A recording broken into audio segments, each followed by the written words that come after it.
First of all, good morning, everyone, or good afternoon, depending from where you are connecting. And we very much welcome you to our event today called The Trade Triangle, Shifting Dynamics Between the EU, China, and the US. We're very delighted to have today with us two very excellent speakers, which we both think are very knowledgeable on the topic. So we are very much looking forward to your insights in a second. For me, I'm Hannah from European Guanxi. I also have with me Christy, and both of us are the head of events of the European Guanxi Student Association. So European Guanxi, just shortly to promote ourselves a bit, we are a student-led think tank in the field of EU-China relations. And our aim is to become the biggest student think tank in this field, which we're actually on a good track right now. But yes, that's that's everything about us for now. I don't want to abuse this space for promotion too much, because we are actually here today to discuss the economic dynamics which are happening these days between three major economic powers, so the EU, the US, and China. I think especially now with Trump under his second presidency, we had the Liberation Day, we had a lot of tariff tensions and so on. So it's really a timely topic, and we have two excellent speakers today. So we're very much looking forward to getting into that topic. So let me first introduce the two speakers we have with us today. Christy, if you want, you can switch the slide. Yes, so first of all, we have with us Alicia García Herrero, who is a Spanish economist with a very extensive background in Asia. As I understand, you're also connecting from Taiwan now, so thank you very much for accommodating even the time zone and the time change. And yes, Alicia, she's very proficient on the topic of today. She has various functions. For instance, she's a senior fellow at the Brussels-based think tank Bruegel, or also an adjunct professor at the Hong Kong University of Science and Technology. And she got her PhD in economics from the George Washington University. Then moving on, our second speaker, also very excellent in the field, is Camille Boullenois. She's connecting from Brussels, I think, today, I assume. Okay, and she's the associate director of Rhodium Brussels China project team, and she also has an extensive background in China-related economic research, for instance, with Sinolytics, and she got her PhD from the Australian National University. Okay, before we further move on, I just shortly wanted to mention some housekeeping rules. So please mute your microphone as long as you're not speaking. And we also encourage you to keep on or turn on your camera actually if you want, just to make the whole session a bit more interactive, especially later for our discussion round. But also please note that we record this meeting, so we will publish it on our YouTube channel. So if you don't want your picture to be seen, you should consider that. All right. Yes, if you want to ask questions, you can always write them in the chat box, but we will also have a discussion round in the end, so you can feel free to ask them there directly. Okay, so now moving on to our agenda. We will first have Alicia García Herrero speaking about Sino-US relations now since Trump's second presidency. And following this, we will have Camille covering more the Sino-EU perspective. And then in the end, you're very much welcome to participate in our discussion round. Okay, so I think that's it for my side for now. Without further ado, I'm very much looking forward to Alicia's insights. So Alicia, I give the floor to you. Thank you so much, Hannah. So first of all, very happy to be here. All the more so since I hear, some of you are students. I don't think all of you are students, but I teach both in Hong Kong and in Taiwan, and I love to talk to students and to learn from students. So I'm really looking forward to your questions. Second, Professor, is that I'm not only going to talk about US-China relations. First, you know, Camille is actually affiliated with Rhodium, so I'm sure she can probably add much more than myself to US-China relations. I'll say something about that, but you know, I just can't refrain from not discussing EU-China relations. Yeah, so I'm going to do that with your permission, Hannah. And I hope I won't become too repetitive, and I won't step into Camille's presentation. So the first thing I'd like to say is that no matter how disruptive Trump is and was, but even more so in the second term, in the second administration, I don't think China-US relations, and in a way China-Europe relations, are just a consequence of somebody coming to, you know, to basically a new president or a second-time president of the US. This is just not what we should be discussing. I'm not saying we shouldn't discuss about, you know, Trump and what's happening, but we need to go back a little bit and reflect, why are we here? And I think we are here because our economic models, i.e. the West, and this includes Europe, and China's economic model are simply too different. And you may say, well, but, you know, diversity is the, I don't know, is the salt of every meal. We should have diversity. And, you know, we are very proud of our diversity in Europe. This is a kind of diversity that is very, very hard to put together. I mean, you can do it as long as there is convergence. So this would be, you know, China entering the WTO, a number of you know, like a direction that was supposed to lead to convergence. And there, I guess you can cope. And by the way, China was much smaller. So, you know, it's both a question of, is there a dominant model or is there not? And now there isn't, because basically the size of China and similar countries, I'm talking about deep state, you know, you can think about the Gulf, you can think about Vietnam. It's not only about China. I mean, let's face it. The moment that these two models look very much alike in size, then we're talking about a different problem. It's like when we say the world is bifurcating, I always say we are already bifurcated, at least in terms of our economic model. Now, of course, we could go into a different type of convergence, which is we look much more like China. We're much more of a, you know, industrial policy-driven economies. The role of the state is only increasing. I could go on and on as to what are our differences, but I think you all know that, so I'm not going to get into that. But even if we, frankly speaking, we're getting closer, there's a sea range, basically, of differences still today. And that is, and this is the main reason why the only thing that Trump is doing is either accelerating the bifurcation, or, you know, others could decelerate the bifurcation. But in a way, it's already there. You may say we still have a lot of trade flows. Of course we do. But they are produced under different economic circumstances and under different economic premises. And that we shouldn't forget that. Of course, one would say, okay, is there anything to gain to trade with an economy which has a different economic model, basically state capitalism or party state capitalism? You can gain in the short run, you can get cheaper goods, you can, you know, there's things to be gained. I'm not saying that there's nothing to be gained and thus we should trade with China. I'm not arguing we shouldn't, but we should be fully aware of what are the risks behind that inconsistency of models. And sometimes I feel we're not.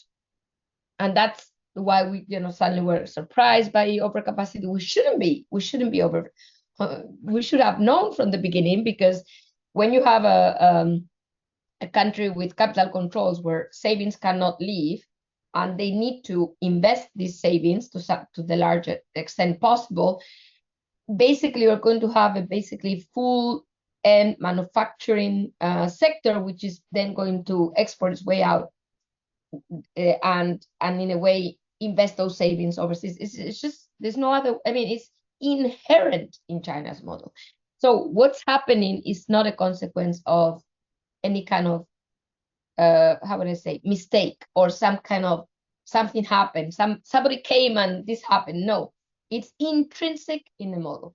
And the minute we start thinking this way, we can then work out what are the policy implications for Europe, let alone for the US.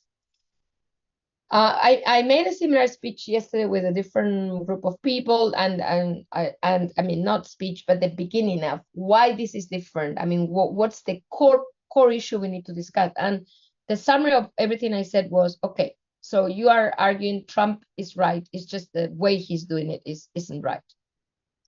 No, I'm not saying that.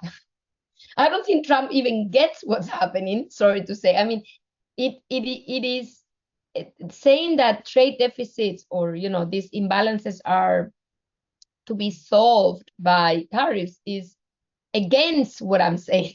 I mean, this can only be solved by China moving into a market economy model. And it's not about stop trading or no, because those imbalances will grow somewhere else. They will just pop up. And so now, is China ready to change its economic model? Look, I'm going to be very frank here. Over China's dead body. Full stop. China has no intention to change its economic model. Now, the question is, why is it so successful? I don't think it's so successful because the imbalances we suffer, China suffers them from a different perspective. They may not be so evident because, in a mercantilist world, you prefer to have a surplus than a deficit. But a surplus is also a problem because you are repressing savings. You don't have the rate of return you should. Your economy is growing in a way naturally below potential because the rate of return is too low, blah, blah, blah. So no, they shouldn't be happy with their model. They might. I mean, that's beyond my paycheck. But the problem is that they can't change it. And why? Because their economic model is intrinsically linked to their political model, full stop. They can't change it. They like it or not. They may like it, but even if they didn't, China cannot move to a consumer, market economy where everybody, private sector thrives and so on, because they lose control. And that's the whole point. So, and very quickly, moving on, why did I spend time talking about this and not the negotiations in Geneva or so? Because no negotiation can solve this problem. None. It is simply non-solvable unless one side decides to converge in its economic model. I don't think we're going to converge, and I don't think China is going to converge. So naturally, and this is not a policy advice that I have, is that it is unavoidable. The bifurcation will continue with or without tariffs, because at the end of the day, that's the only way to operate these two different models.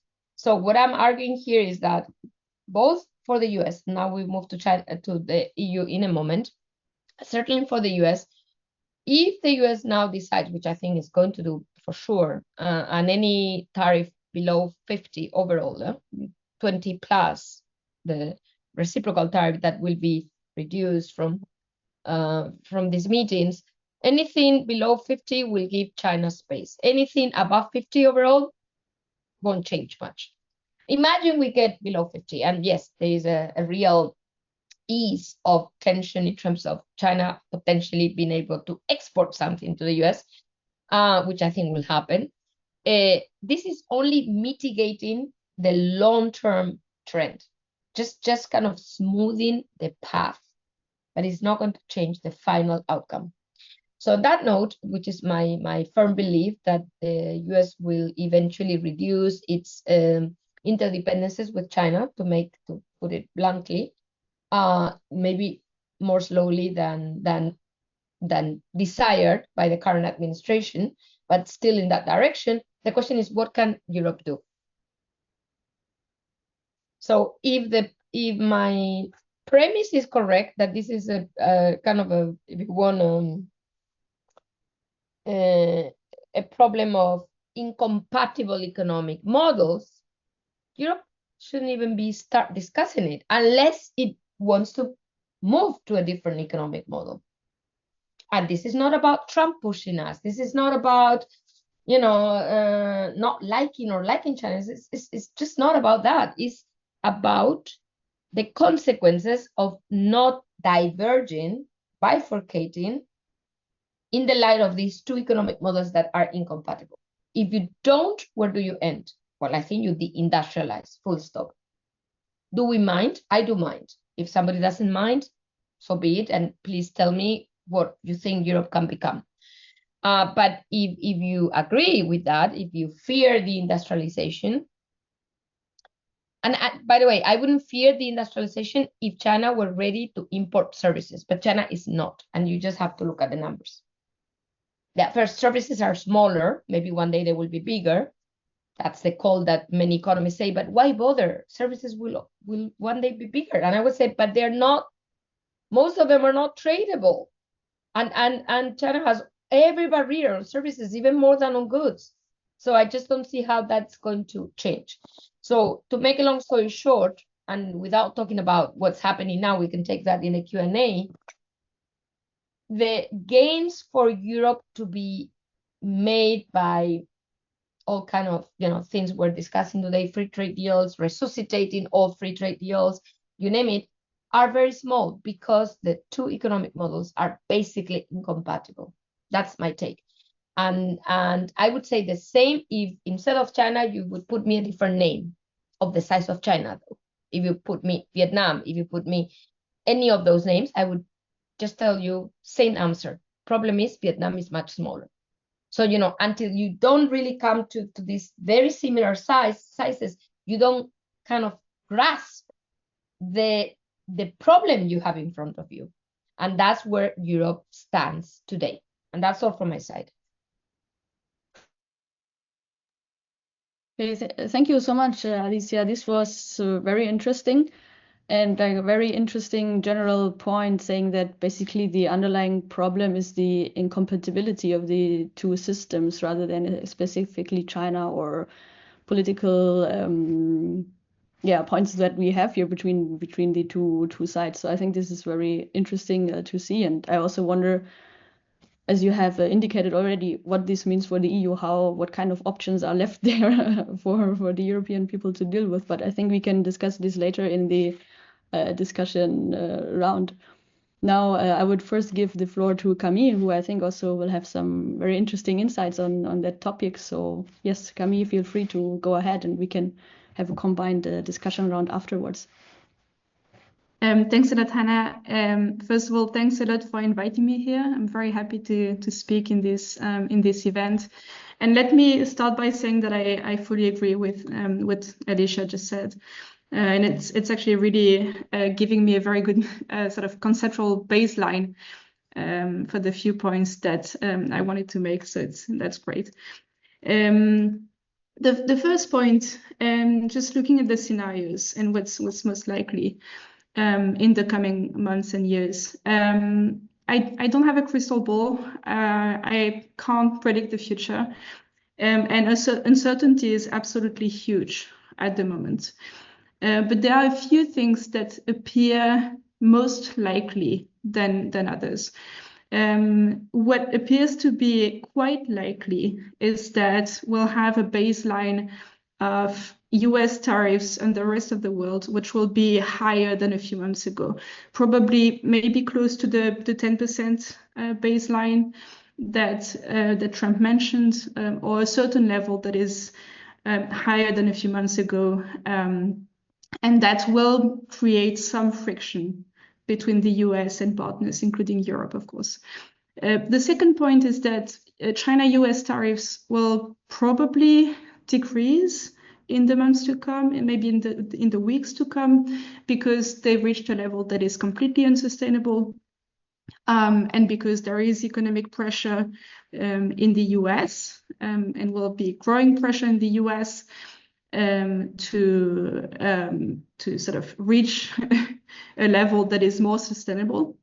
But I think what is also likely is that China will still be the focus of the conversation in the US and in other countries, and that trade barriers in China will likely be higher than in other countries. So we're looking at a situation where China is still sort of more targeted than other countries by the US, precisely because of everything that Alicia just mentioned.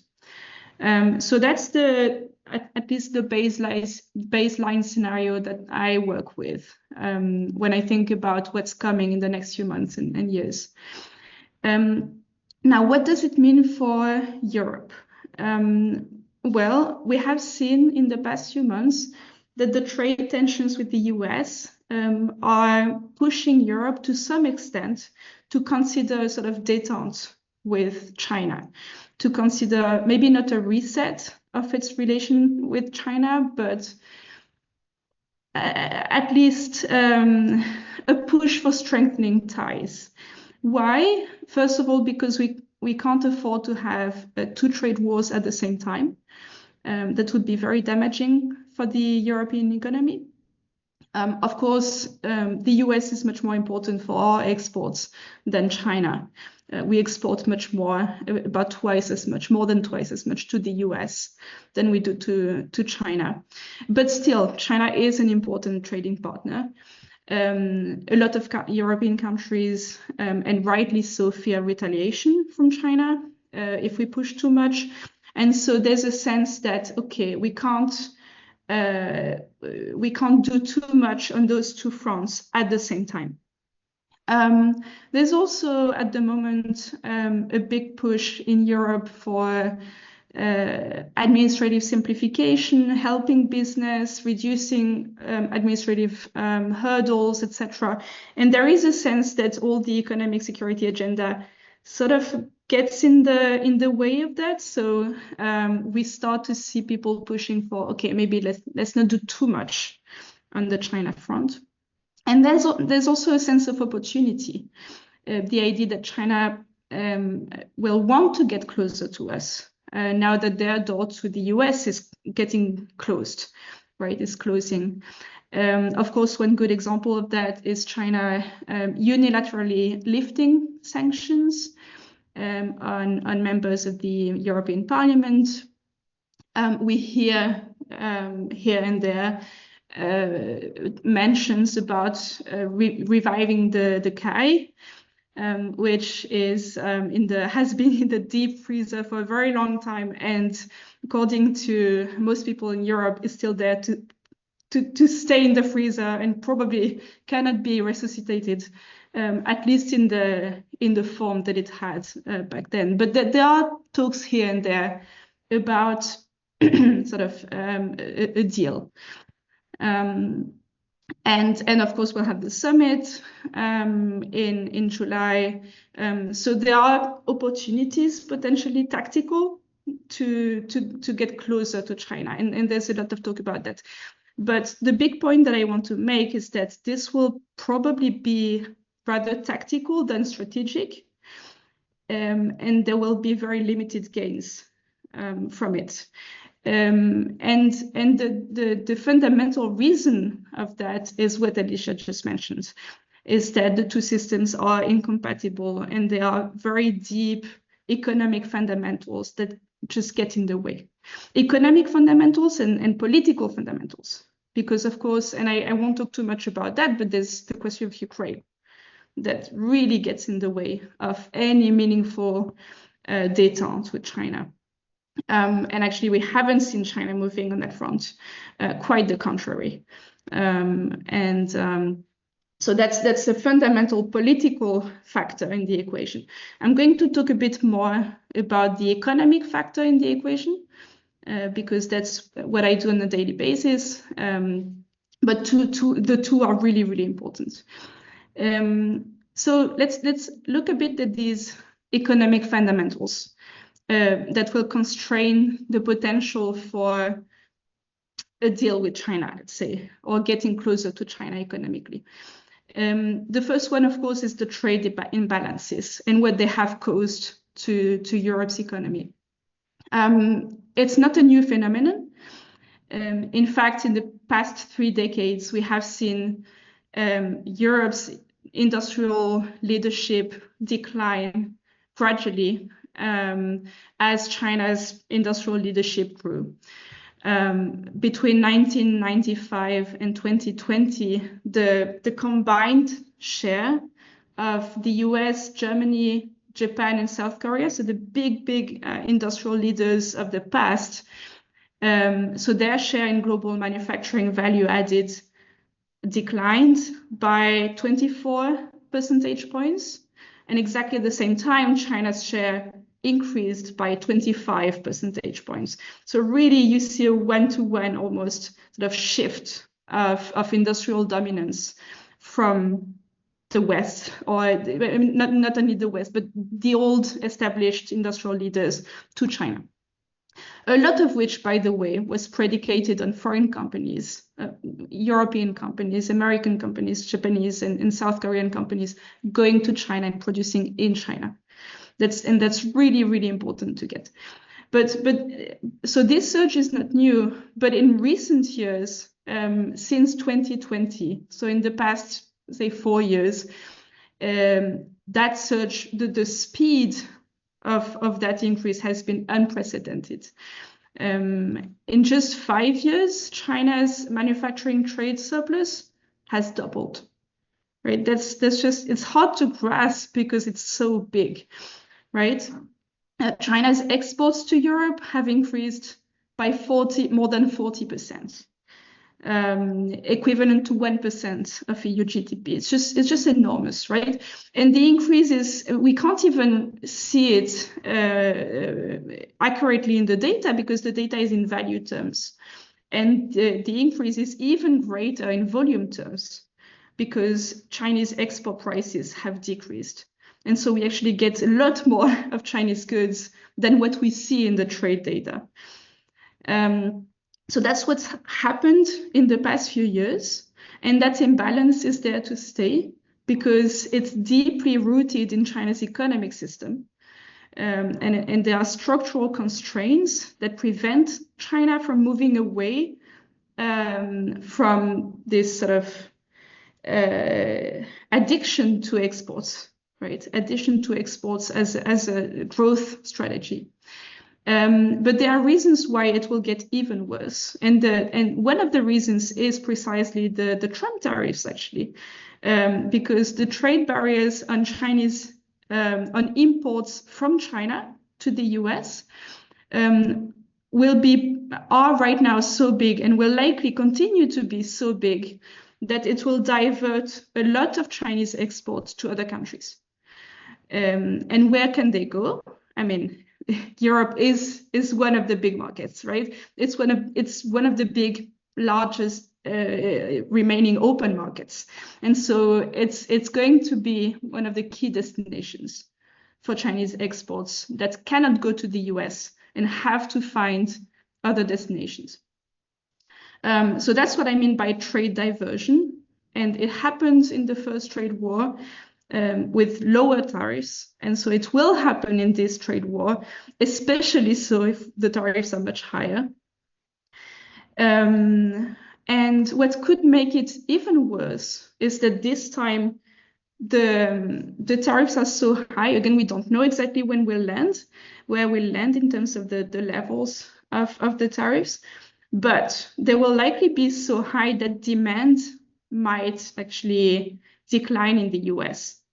And what I mean by that is people not being able to buy as much, or companies not being able to buy as much inputs to produce. And that will just decrease demand in the US, potentially globally, right? So we're looking at a very, this is only one scenario, and that's the worst case scenario, but that would be a very dark picture of demand declining globally. What does it do to Chinese trade imbalances? Well, it creates a situation of overcapacity, where for a given production, we have less demand. And we know that in that situation, Chinese companies tend to decrease prices so that they can continue to sell. And they're very good at doing that because they have the whole state support behind them to keep them afloat, even if they're loss-making. And for a long time, for much longer than European companies can do. And so when that situation happened in the past, Chinese companies tended to be the only ones standing.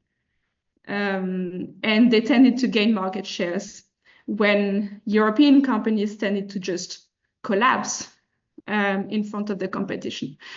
And so that's, to me, is the biggest risk in the current situation, is a risk of growing overcapacity, global overcapacity, where Chinese firms continue to gain market shares. So that's the economic baseline. And it will constrain what we can do, because basically, if you think of a reset of EU-China relations, you have to think about what can China offer and what can Europe offer. What China can offer is removing what I tend to call stinky fish, the stinky fish that they put on the table of the investigations on cognac, dairy, etc., that are absolutely not needed on the Chinese side, and that they just put on the table as sort of retaliation tools that they can offer to take away. But it's nothing really. I mean, it would help certainly a few producers in Europe, and that would be very important for them, but it doesn't change the picture fundamentally. It's very marginal compared to the size of the issue that Alicia and I have described. What can Europe offer? Nothing very meaningful either in that situation, because the barriers and the CVD and AD investigations that we have conducted in the past few years, and that we will continue to conduct and to launch, because we'll have to protect our market. They will be there to stay, right? We have to protect the European market against the flood of imports of Chinese EVs, for example. That's not negotiable. That's not something we can take away. It's not a stinky fish. It's a real thing that we have to do to protect our economy, and that we will have to continue doing. So there's not much that we can offer in terms of reducing that. This is economic security that is absolutely needed in Europe. So that really reduces the chances of a very meaningful deal, because there's not a lot of leeway both on the European side and on the Chinese side, because for China to offer something very meaningful economically to Europe, it would have to change its economic model fundamentally. It would have to say, okay, we're not going to emphasize production at the expense of consumption. It would have to completely overhaul its fiscal system, its financial system, its political system, because everything is linked, right? And we don't see any sign of that at the moment. So just a few points for reflection at the end. Of course, one of the key questions going forward is going to be what the US wants to do with China. Not only to do with us, but what is their end goal with China? And this is not clear yet. We have heard here and there, Besant hinted at that, about a sort of push for an ex-China market, where we would have a coalition of willing partners that would all raise barriers to Chinese imports. We haven't really seen that yet. There's a bit of a question about how much of a push there will be from the US to do that. Maybe in the long term, but it's really, really uncertain. So this will be a key variable to watch in the coming months and years. Another question is just, and maybe it's not so much of a question, but it's something that I wish will happen, is to have more of an appreciation in Europe of the leverage of our united market. Because we actually have a lot of points of leverage that we are not always utilizing and that we need to understand a bit more. So staying united, understanding our leverage, I think will be very important. And then something that I would like to just throw out here for reflection is that what I've learned from China's industrial policy, I'm a big watcher of China's industrial policy, is that it's not only throwing money at the problem, which they're very good at, of course, but it's also the size of their protected market. It's also just market creation and then protecting that market from outsiders. And if we move away from that by putting barriers against each other, we are sort of going away from the solution here, which would be to create an alternative, huge protected market with willing partners. Of course, I don't see that happening at the moment. Actually, there are many signs that it will be difficult to do in the coming months and years. But I think thinking about that is absolutely crucial. Creating a market where European companies have incentives to invest because they will get revenues and profits and won't be challenged by Chinese companies that have absolute market power and dominance in certain areas, in certain sectors, because they are state-backed. I think that's a key point. So I don't know if I should be optimistic, but that's what I wish, at least for the coming years. I'll stop here and then we'll leave time for discussion. Okay, thank you so much also, Camille. I think these have been many very interesting points that you mentioned. One which I remember now, which I think is quite an interesting thought for me to hear, is your rather dark one possible future scenario of growing global demand decline, and then we have overcapacity, which maybe the Chinese system or Chinese company are rather possible to withstand for a longer time compared to European companies. So I think that's an interesting point here. But you have mentioned many other different interesting food for thought as well.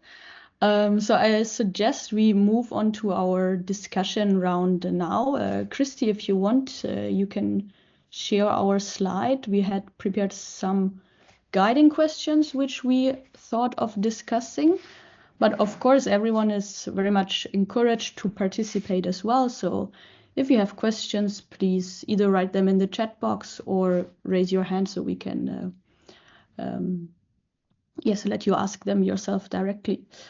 If you want, I would start with one short questions. I think Camille had touched upon this as well, on the possibility of renegotiating the common agreement of investment between the EU and China.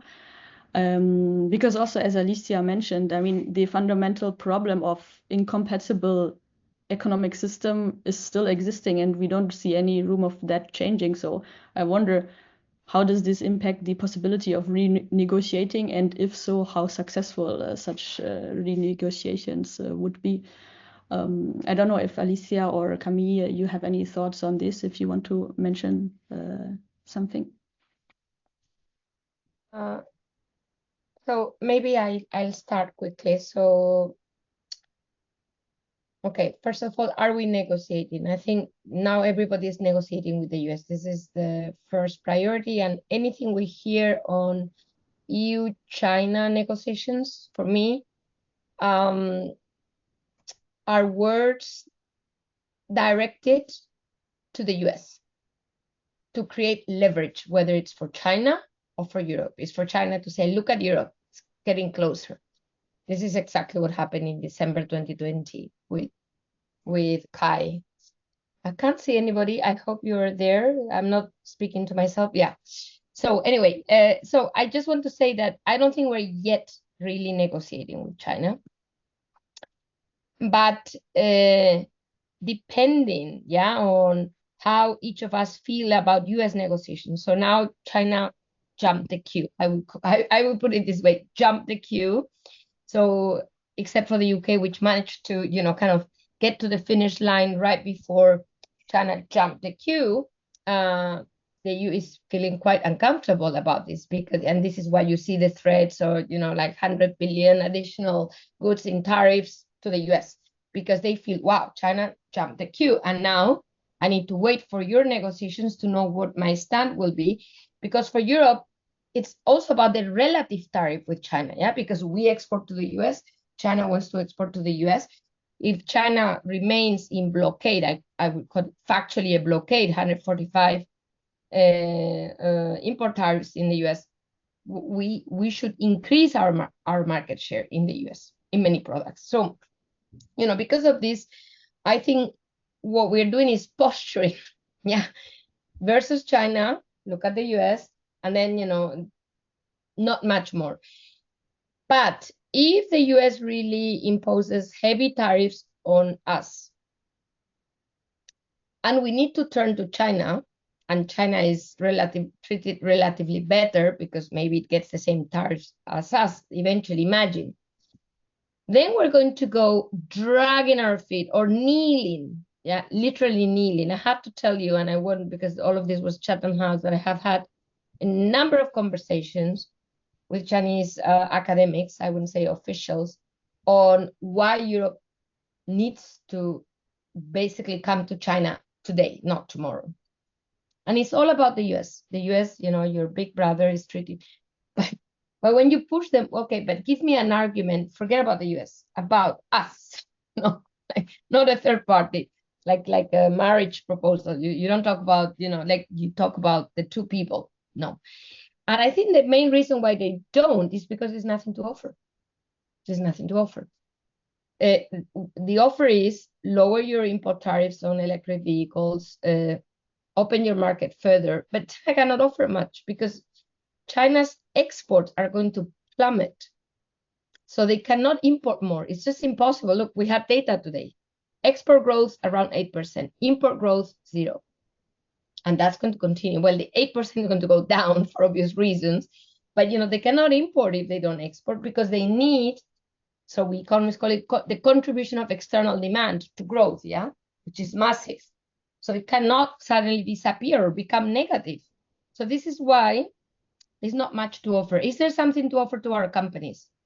Not really. I mean, I wrote a piece, I don't want to do here like self publicity, but if anyone wants to see it, for The Wire or another version for Bruegel, explaining this, that it's actually not so much that we should disengage with China. That's not the point. It's that at the current juncture, China has very little to offer because Camille said it loud and clear. China needs to export, not import. China needs to save its companies, not allow for more foreign companies to get market share, because they will only have that market. I mean, I'm pushing it, but the point is, it's not the right time. It's not the right time. And then for those who believe still in, in the Song of the Sirens or something like that, China's massive FDI, greenfield FDI coming to Europe, setting factories everywhere, creating jobs, and we'll all be happy. Let me tell you something. And I can tell you about my own country. Cherry, getting Nissan's plant in Barcelona, or, Envision in Extremadura. Well, every time there's a little problem with Europe, maybe not. So, what kind of greenfield investment is it that every 3 months, if there is a problem, withdraws or threatens to withdraw? In this case, basically, it hasn't really fully started, so it's even more dangerous. But the point is, this greenfield investment that they, what we have in our ears, or our politicians have in their ears, it's a substitute, and this is key, to exports. So if we make exports costly because we have tariffs, Camille dwelt into the fact that we need these tariffs, probably beyond EVs, then they might have to produce in Europe because no choice. But if we leave them, why would they? If the margin is much higher in China because it's much more efficient, cost of labor is lower, and they have the logistics already, well kind of greased. Why would they come to Europe? So in a way, by opening up, and this is kind of ironic, you lower the probability of creating these jobs, if anything. And I could go on and on as to whether this is a good idea, but I will stop here. So basically, I would say we should still engage dialogue with China. All of that is, but I don't think we should open further, which is what is on the table. Open further. I don't think this is the right time to open further because everybody's protecting its market. It can't possibly be that Europe is the exception. Nobody wants to be an exception in a world that doesn't work as it used to. So this is it. Thank you. Thank you so much, Alicia. I think very interesting, relevant points here. Camille, did you want to add anything on that? Otherwise, we have more questions in the chat. I would pick some question from there, but I give you the floor first if you want to add anything. Maybe let me add one small point on the WTO because I see one of your questions is on that, and it's a very interesting question. I think we have to consider that the WTO was created, and the GATT previously, of course, was created at a time where we didn't have all these massive distortions coming from China. And it was created in a world where the situation was very different. A lot of these distortions in the Chinese economy are coming from the fact that it's not a market economy. These distortions are not covered in the framework that we have at the WTO at the moment. And that makes it very difficult to use that setting, that multilateral setting, to deal with the problem at hand, to address the China problem. And I personally find it quite sad that the US is moving away so much from the WTO system, but there's a reason why this happened in the first place. And I think China is the big reason why it happens, because the system is not working anymore very well. And so my point would be that in order to save the multilateral system, we have to address the China problem much more directly. It's just the country is just not fit for the system that we currently have. So yes, that's the future of the multilateral system is very much in question at the moment, and not only because of China, of course, also because of the US and also because of other countries. But there's a reason why that happened, and the way to fix it is just not keeping the system as it is. I think that is not a solution. That is not sustainable. Absolutely not. Yeah, thank you, Camille. This very relevant point. Also now with the WTO, I've seen many ongoing discussions also from the US side, even to withdraw from the WTO. So I think it's probably relevant ongoing points here. Just moving on to, I see we have many questions in the chat box. I just start by picking one, which I think Alicia touched upon as well, which is regarding the Chinese need for exports. So we have one question here saying that what would happen to the Chinese system if this export model doesn't fully work anymore, because maybe either the EU is not willing to accept that many export, and maybe also the global south will find some way to close their markets. So as I understand the question by Xavier here, the question is, would that lead to China being forced to adopt their economic model and change? Alicia, I don't know if you have any thought on that.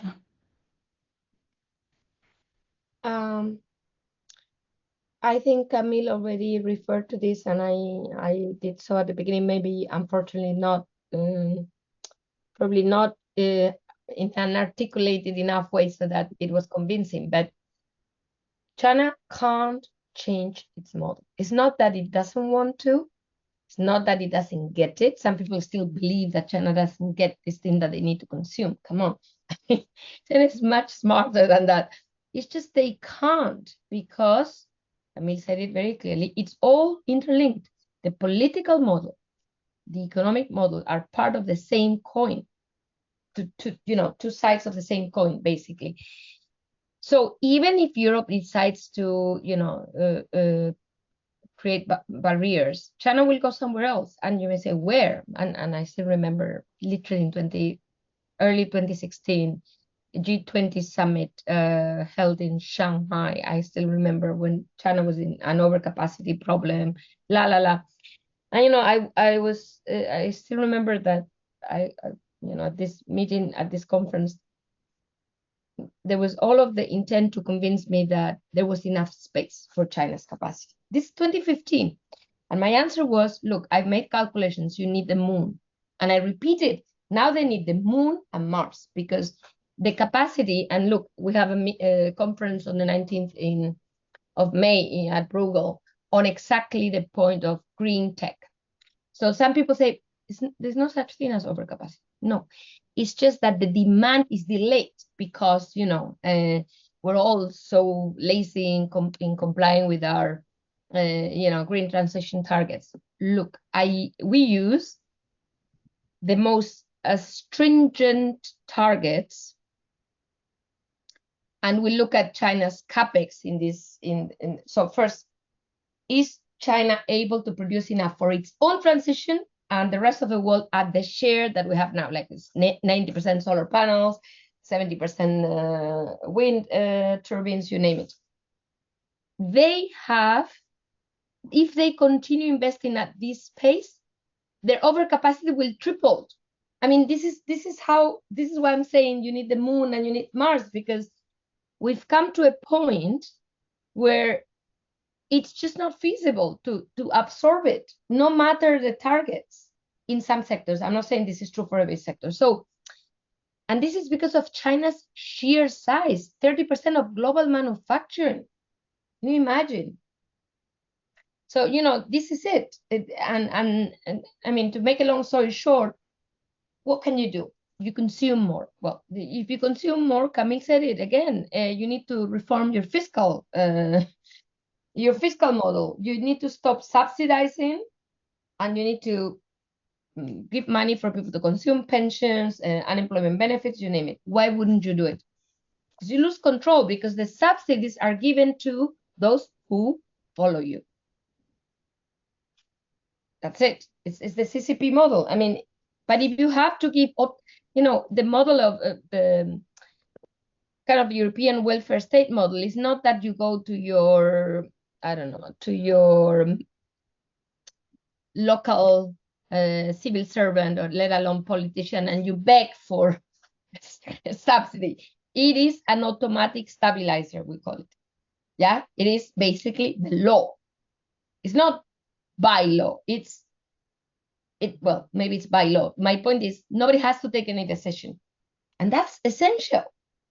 Instead, if the CCP wants to give, to subsidize, Huawei rather than CGE, it's a decision that gives power. So that's it. It's impossible for China to change this, because if you change it, you lose power. If you lose power, you lose control. If you lose control, anything can happen. Full stop. So it is not, and frankly, it's not, I'm not criticizing. I would do the same in that model, because that would be my only way to survive. So it is absolutely logical. You know what is illogical? That we don't get it. That is illogical. That is what is illogical, because China is doing what it needs to do. It's just that for us, this is a problem. But if your objective is survival, it is perfect. So, for me, we are the problem. Sometimes when people say, is China a problem? No, sorry, we are the problem. We are the problem, because we try to see things with our lens, and those lenses don't work with this model, and that's it. Oh, thank you, Alicia. I think this is some very fundamental but very important explanation about the Chinese model. Camille, did you want to add anything on that? Maybe one small point on the leverage that we have again. My fear is that, yes, every country is going to raise barriers, but of course they will raise barriers on one or two sectors that are strategic to them. And these sectors are different from one country to the next country. And China can exploit that by just taking market shares away from our exports to third countries, for example. So say if we protect our own market on EVs, but we export a lot in other countries that don't protect their market, then we're losing market shares outside, right? And if you look at the global picture, Chinese companies might still actually be, doing quite well, because they just take market shares everywhere, and they exploit the fact that we are fragmented in our response. And unfortunately, I think that is quite likely to happen, and that delays the pain or the pressure that the Chinese economy will feel. I mean, it will feel some pressure and some pain. I think that's quite clear. But how much, I think, is not certain yet. Yeah. Yeah, thank you, Camille. I think that's a very interesting point also about our fragmentation regarding a response. Checking at the chat, we had another question about the WTO. I think you have touched upon this already, Camille. Yeah, I just see this other question of whether you consider it as something desirable for the EU. I'm just wondering, in terms of the fragmentation, which you have just mentioned, if you have any further thought on this, if you wanted to add something or. No, I think it's, the same point that maybe I didn't make extremely clear. But we, if you want to compete with China, you need a very big market. You need size and you need unity, right? And of course, within the EU, that's extremely clear, but not only at the EU level. I think we need to expand that to other countries. And yeah, whether that will happen, only the future will tell. But that's something that I wish will happen. Yes, I see.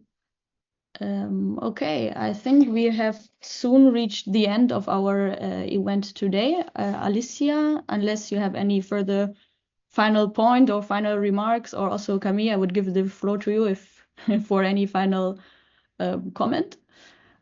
I just want to say that first, congratulations for your initiative, because we Europeans need many more of these platforms, because China is just very complex, and I feel that, and Camille probably feels, I don't know how you feel, Camille, you work for Rhodium, and I feel like it's not that we don't have people who understand China in Europe, is that it's so fragmented, compared to the US. So these efforts are really welcome. So I want to thank you for that.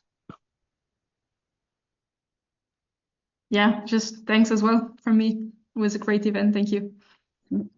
Oh, then also, of course, a big thank you from our side. I think it was very great to have both of you here today.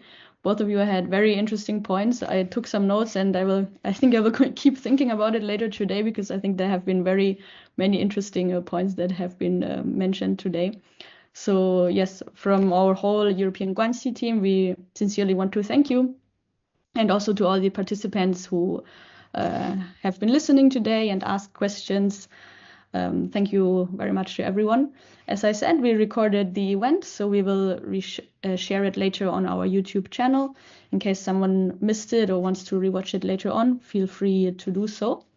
And also here you can find our social media. So if you want, of course, you can follow us there. We try to organize these events once a month, just to engage and promote these kind of discussion. As Alicia said, I think it's very much important to foster also on a European level China exchange and understanding about the situation and about what is going on.